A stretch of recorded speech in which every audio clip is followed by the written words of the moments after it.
Evening. आज हम आपके लिए लेके आए हैं कार्बोक्सिलिक अम्ल बनाने की विधियां। जो सुबह वाली शिफ्ट थी उसमें हमने कार्बोक्सिलिक अम्ल बनाने की 4 मेथड पढ़ी थी। इससे अगली मेथड लेते हैं एस्टर के द्वारा। फिफ्थ, एस्टर से भी हम कार्बोक्सिलिक एसिड बना सकते हैं। कैसे कि एस्टर तनु खनिज अम्लों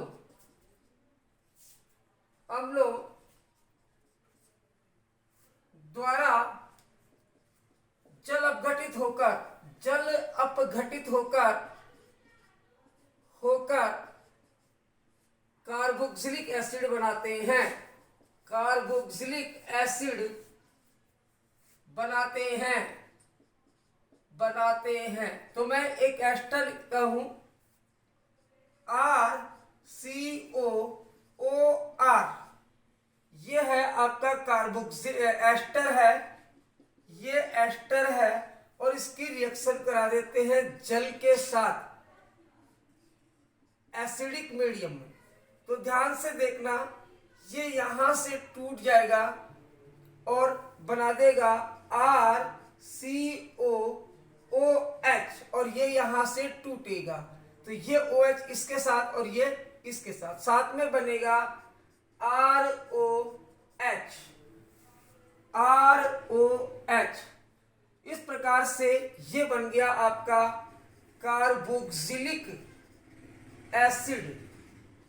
ऐसे ही आप कोई भी एस्टर लेके उसका जल अपघटन कर सकते हो। जैसे CH3CO OCH2CH3।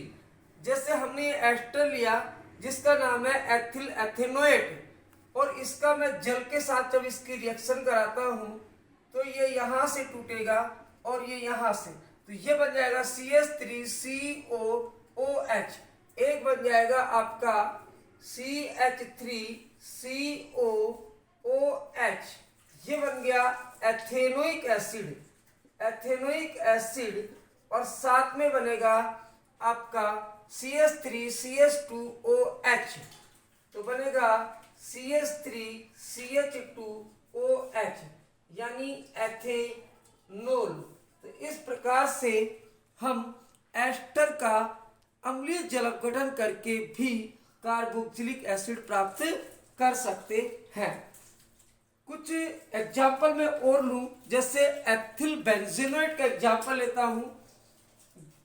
जैसे आपके पास है COOCH2CH3।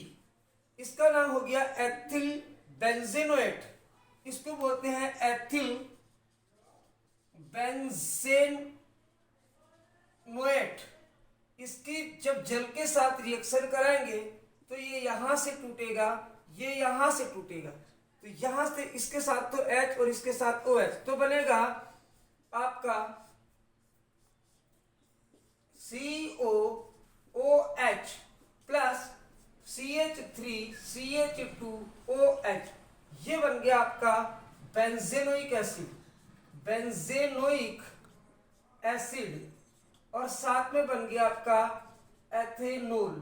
तो इस प्रकार से हम एस्टर का जल अपघटन कर दें, जल के साथ रिएक्शन करा दें तो हमें कार्बोक्सिलिक एसिड प्राप्त होता है। तो आप इसका स्क्रीनशॉट ले सकते हो।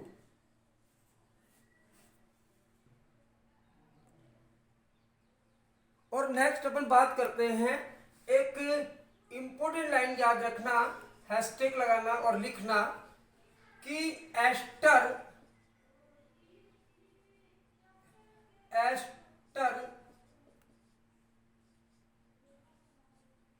जो एस्टर होता है कि क्षार के साथ क्रिया द्वारा कार्बोक्सिलिक अम्ल का लवण प्राप्त होता है। कार्बोक्सिलिक अम्ल का लवण मिलता है। लवण मिलता है जिसको अम्ल के साथ क्रिया कराकर अम्ल के साथ क्रिया करा के कार्बोक्सिलिक अम्ल कार्बोक्सिलिक एसिड प्राप्त करते हैं। फॉर एग्जाम्पल के लिए जो बात मैंने लिखा है उसको रिएक्शन के द्वारा देखो। हमारे पास कोई एस्टर है RCOOR,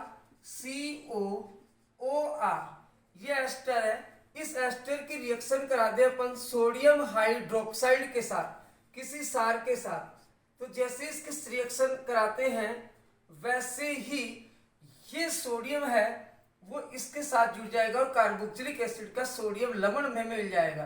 तो मिलेगा RCOONA, ये मिल गया आपका लवण और ये साथ में निकल गया आपका ROH। अब जो ये अपन को मिला सोडियम एल्केनोएट, जो हमें मिला, जो लवण मिला RCOONA, इसका अम्ल के साथ रिएक्शन अपन करा देते हैं तो देखो क्या होता है। जैसे ही रिएक्शन कराएंगे वैसे ही Na इस Cl को लेके निकल जाएगा और बन जाएगा RCOOH प्लस NaCl।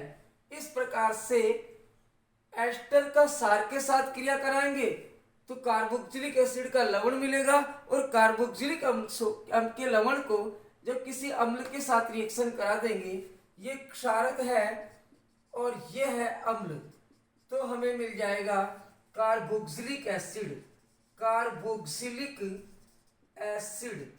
तो इस प्रकार से हम एस्टर से कार्बोक्सिलिक एसिड भी प्राप्त कर सकते हैं। तो आप इसका स्क्रीनशॉट ले सकते हो।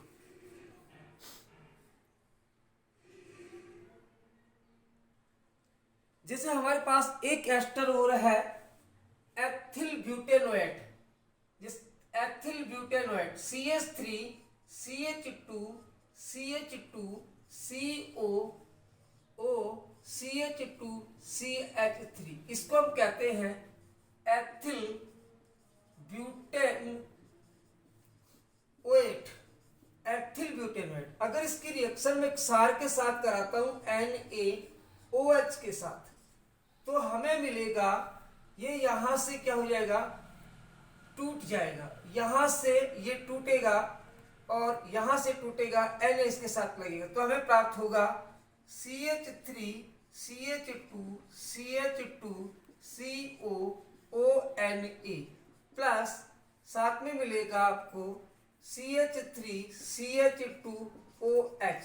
ये जो आपको मिलेगा उसको बोलते हैं सोडियम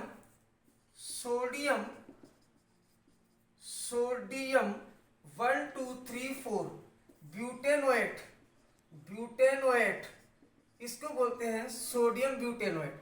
अगर इस सोडियम ब्यूटेनोएट को वापस में इसकी रिएक्शन करा दो CH2OCONE, ये बन गया सोडियम ब्यूटेनोएट। इसकी रिएक्शन किसी अम्ल के साथ HCl के साथ रिएक्शन कराऊंगा तो ये ध्यान रखना H निकल जाएगा और हमारे पास मिलेगा CH3 CH2 CH2 COOH plus आपका ब्यूटेनोइक एसिड। तो इस प्रकार से हम एस्टर की क्रिया सार से कराएंगे, लवण मिलेगा और फिर उस लवण की क्रिया अम्ल से कराएंगे तो हमें मिलेगा carboxylic acid. To be clear, आप इसका स्क्रीनशॉट ले सकते हो। नेक्स्ट अपन मेथड लेंगे एसिड हैलाइड व एनहाइड्राइड के साथ। अगली जो मेथड अपन ले रहे हैं वो से, तो कहने का मतलब एसिड हैलाइड ले या फिर एनहाइड्राइड ले, अगर इनकी जल के साथ रिएक्शन करा दें, इनका जल अपघटन कर दें तो हमें मिलता है कार्बोक्सिलिक एसिड। तो एसिड हैलाइड और एनहाइड्राइड के जल अपघटन से जल अपघटन से जल के साथ रिएक्शन।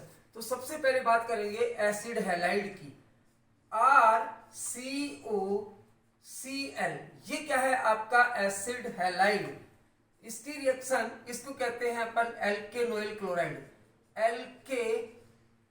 एल्केनोइल क्लोराइड। इसकी रिएक्शन अगर मैं जल के साथ कराता हूं तो यहां से H और यहां से Cl निकलेगा और आपको मिलेगा RCOOH प्लस HCl। तो ये बन गया आपका carboxylic acid. To be clear, जैसे मैं कोई भी ले सकता हूं, जैसे मैं ले सकता हूं एथेनॉइल CH3COCl। इसकी रिएक्शन जल के साथ कराते हैं तो वही HCl निकल जाएगा, OH यहां पे जुड़ेगा तो बन जाएगा CH3OOH प्लस HCl। तो ये बन गया आपका एथेनोइक एसिड। अगर आपको प्रोपेनोइक एसिड बनाना है तो आपको लेना पड़ेगा प्रोपेनोइल क्लोराइड। तो इस प्रकार से बना सकते हो आप।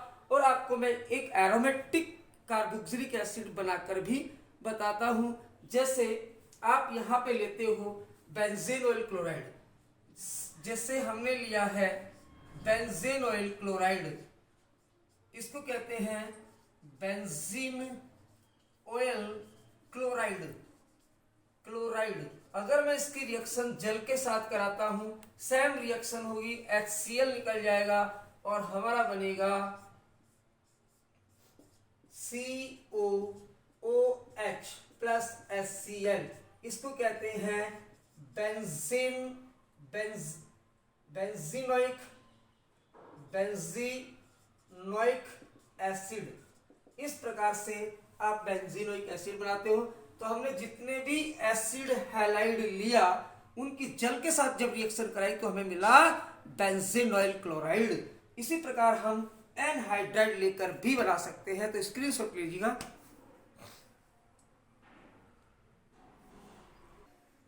अब लेते हैं अपन एनहाइड्राइड की जल के साथ क्रिया। तो सबसे पहले कोई एनहाइड्राइड लेते हैं अपन, RCOO। इसको कहते हैं एनहाइड्राइड। अगर एनहाइड्राइड लें और उसकी रिएक्शन करा दें जल के साथ, तो जल के साथ जैसे ही रिएक्शन कराओगे तो एक ये यहां से टूट जाएगा और ये यहां से टूटेगा। तो HOS तो चला जाएगा इसके साथ, तो बनेगा RCOOH प्लस इधर बनेगा RCOOH। तो ये बन जाएगा RCOOH। इसका मतलब आपको मिलेगा एल्केनोइक कार्बोक्सिलिक एसिड के दो मॉलिक्यूल्स, कार्बोक्सिलिक एसिड के दो मॉलिक्यूल्स आपको प्राप्त हो जाएंगे। ऐसे ही अगर आपको यहां पे R की जगह मैं C6H5CO ये लेता हूं, इसको क्या बोलते हैं, जैसे इसको बोलते हैं अपन, जैसे C6H5 लगाया तो इसको अपन बेंजोइक एनहाइड्राइड कह सकते हैं। तो इस बेंजोइक एनहाइड्राइड की रिएक्शन मैं जब जल के साथ कराता हूं तो सेम ये यहां से टूटेगा, ये यहां से टूटेगा। तो C6H5COOH, तो उसका मतलब C6H5COOH प्लस सेकेंड भी C6H5COOH, तो इसका मतलब C6H5COOH। This is benzoic acid. तो इस प्रकार से आप किसी भी एनहाइड्राइड का जल अपघटन करोगे तो आपको कार्बोक्सिलिक एसिड मिलेगा। इसका मैं एक एग्जांपल आपको और देता हूं। तो बेंजोइक एथेनोइक एनहाइड्राइड, एक दूसरा लेते हैं जो आपकी एनसीईआरटी में है, बेंजोइक एथेनोइक एनहाइड्राइड। बेंजोइक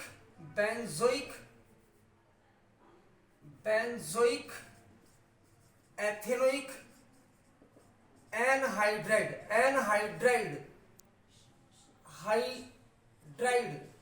ये लेते हैं तो देखो ध्यान से, ये बनेगा आपका CH3CHO